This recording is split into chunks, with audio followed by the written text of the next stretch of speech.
počeo opisivati kao jedinstven otok od 20 milijuna ljudi u koji naravno ubraja i Hrvatsku.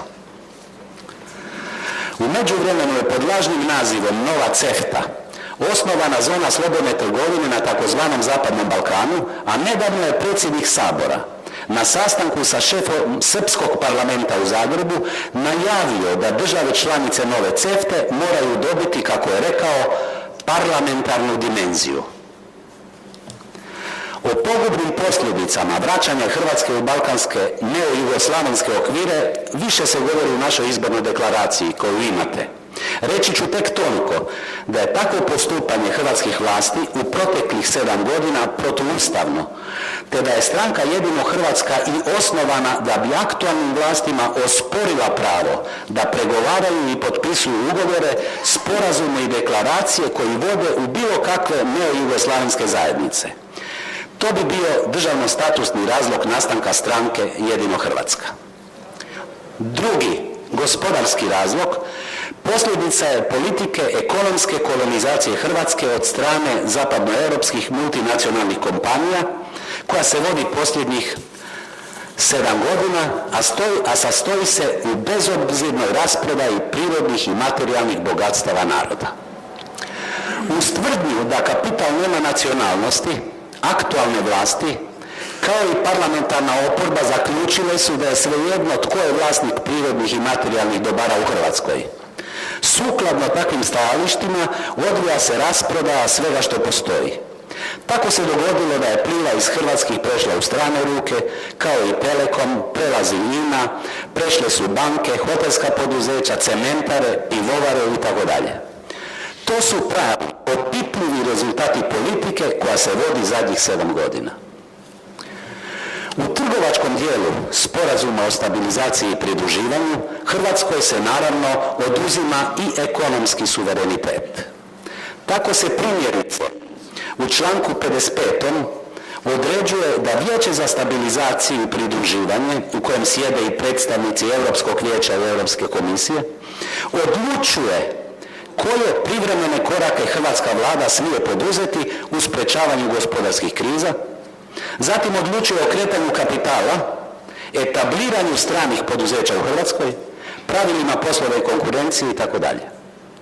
U tom dijelu sporazuma o stabilizaciji i pridruživanju očito je kako Europska unija želi maksimalno zaštititi vlastite materijalne interese, to jest interese vlastitih multinacionalnih kompanija, pa između ostalog uporno inzistira da Hrvatska otvori svoje tržište europskim, visoko subvencioniranim poljoprivrednim i prehrambenim proizvodima, što su naše poslušne vlasti učinile i prije nego što su trebale.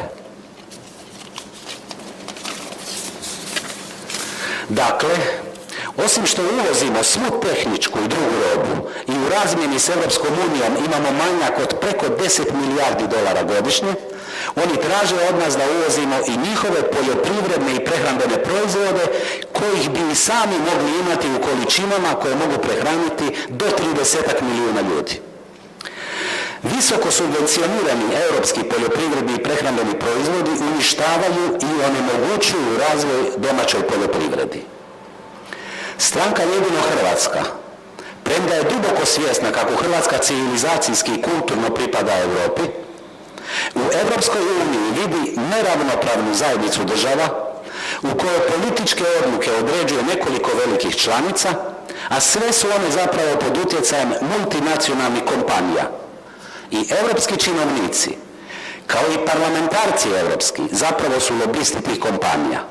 Zahtjevi koje oni nameću Hrvatskoj, poput ovog da otvori svoje tržište njihovim prehrambenim i poljoprivrednim proizvodima ili da otvori tržište nekretnina, da izjednači strane i domaće tvrtke na natječajima za kupnju hrvatskih poduzeća, hotela i drugog, zapravo su zahtjevi multinacionalnih kompanija i starih članica Europske unije. Zbog svega toga, javnost u tranzicijskim državama koje su pristupile Europskoj uniji sve više se buni i govori o unutarnjoj kolonijalizaciji u samoj Uniji.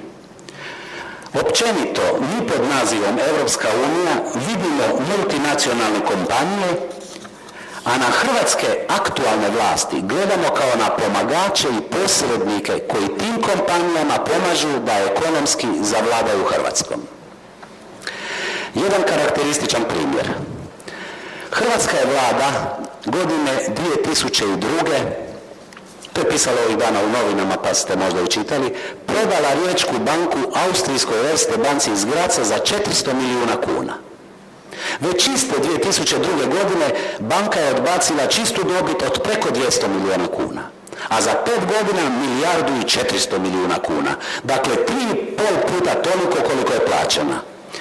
Tako je uspostavljen zračni most između Hrvatske i Austrije, to jest između Rijeke i Graca, jer je u 5 godina na austrijske račune dioničara banke prebačeno milijardu i 400 milijuna kuna.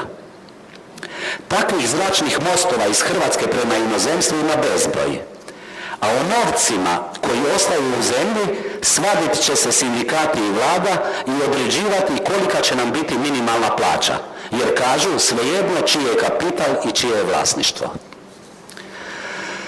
U predizborno vrijeme uobičajilo se već da političke stranke objavljuju svoje gospodarske programe i natječu se čiji je bolji, jer kažu, naravno, opće poznato cilj je svake stranke da ljudi bolje žive. Međutim, oni ne govore o zračnim mostovima koji su uspostavljeni između Hrvatske i inozemstva, ni bijednim cijenama za koje rasprave u Hrvatsku. Također ne govore o sporazumu o stabilizaciji i pridruživanju i kolonijalnom stanju koje taj sporazum nameće Hrvatskoj.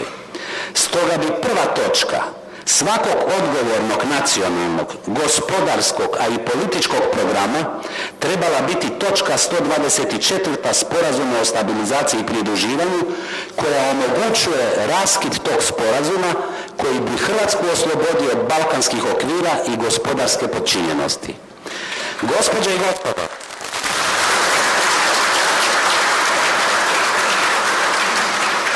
Gospođe i gospodo, to su ukratko razlozi zbog kojih je osnovana stranka Jedino Hrvatska i zbog kojih idemo na izbore. Zahvaljujem.